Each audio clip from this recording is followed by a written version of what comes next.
অভ্যুত্থানের মুখে ভারতে আশ্রয় নেওয়া শেখ হাসিনার প্রত্যর্পণ ইস্যু উত্থাপনের সময় ভারতের প্রধানমন্ত্রী নরেন্দ্র মোদীর প্রতিক্রিয়া নেতিবাচক ছিল না বলে জানিয়েছেন প্রধান উপদেষ্টার প্রেস সচিব শফিকুল আলম।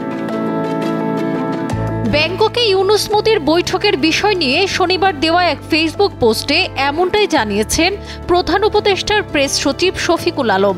প্রথমবারের মতো দুই রাষ্ট্রপ্রধানের মধ্যে হওয়া এই দ্বিপক্ষীয় বৈঠকে ভারতের প্রধানমন্ত্রী নরেন্দ্র মোদী অধ্যাপক ডক্টর মোহাম্মদ ইউনুসের প্রতি অত্যন্ত শ্রদ্ধাশীল ছিলেন বলেও জানান প্রেস সচিব।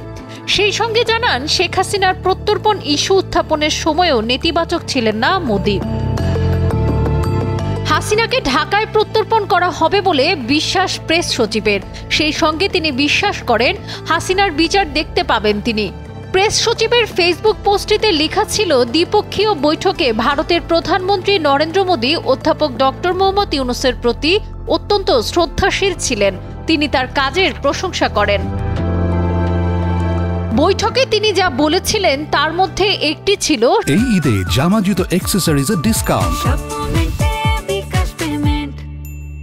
শেখ হাসিনার সঙ্গে ভারতের সুসম্পর্ক থাকাকালীন আমরা আপনার প্রতি তার অসম্মানজনক আচরণ দেখেছি, কিন্তু আমরা আপনাকে সম্মান জানিয়েছি। আর যখন অধ্যাপক ডক্টর ইউনুস শেখ হাসিনার প্রত্যর্পণের বিষয়টি উত্থাপন করেন তখন প্রতিক্রিয়া নেতিবাচক ছিল না।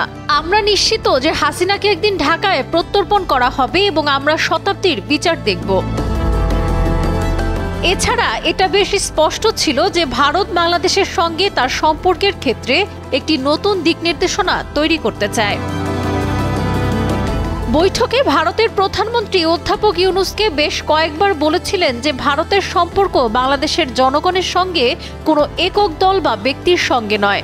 যেমন অধ্যাপক ডক্টর ইউনুস সাম্প্রতিক মাসগুলোতে বেশ কয়েকবার বলেছেন, আমরা ভারতের সঙ্গে সর্বোত্তম সম্পর্ক চাই, তবে তা ন্যায্যতা, সমতা এবং পারস্পরিক শ্রদ্ধার উপর ভিত্তি করে হতে হবে।